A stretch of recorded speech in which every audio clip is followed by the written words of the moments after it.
Magandang hapon sa lahat. Welcome kayo sa ating gawain. Dito na po tayo sa mga awit 35 verse 10. Buhat sa puso ko'y aking ihahayag. Tunay ikaw, Yahweh, ay walang katulad. Iniingatan mo laban sa malakas ang mamahina't taong mahihirap. At sa nang aapi sila'y ililigtas. Purihin ang Diyos sa pagbasa ng kanyang salita. Tayo po'y manalangin. Panginoon, maraming salamat po sa iyong salita. Maraming salamat po, Lord, sa iyong pagpapala, proteksyon at gabay, O Lord, sa pangalan ni Jesus, na aming Panginoon at tagapagligtas. Amen and amen. Babasahin ko po muli dito sa 10, mga kaibigan.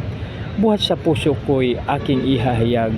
Tunay ikaw, Yahweh, ay walang katulad. So dito, mga kapatid, dapat pag magpuri tayo sa ating Panginoon at magpasalamat, dapat ito ay buong puso, no? Kasi sabi ng ating salmista, buhat sa puso ko'y aking inihayag. Tunay ikaw, Yahweh, ay walang katulad.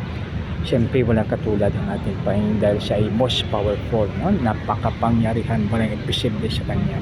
Tapos dito, iniingatan mo laban sa malakas ang mamahina at taong mahihirap. Mga kaibigan, pag tayo ay mahina, ang Diyos ang siyang magpapalakas sa atin.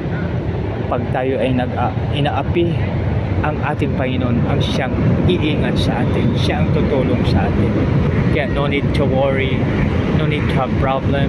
Huwag na to tayong magulimihanan dahil ang Diyos ang siyang ating kakampi. Ano pa po?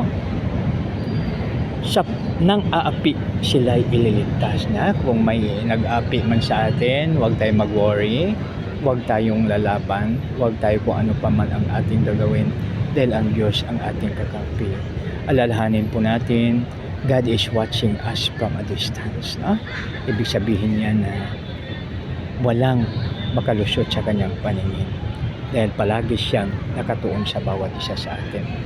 Maraming salamat, mga kaibigan. Tayo na po ay manalangin. Panginoon, maraming salamat sa iyong salita. Maraming salamat sa iyong pagpapala. Panginoon, tulungan mo po kami, O Lord, na aming ma-share ang iyong salita. Tulungan mo po kami at gamitin po sa makapangyarihan paraan para sa iyong kalawatian.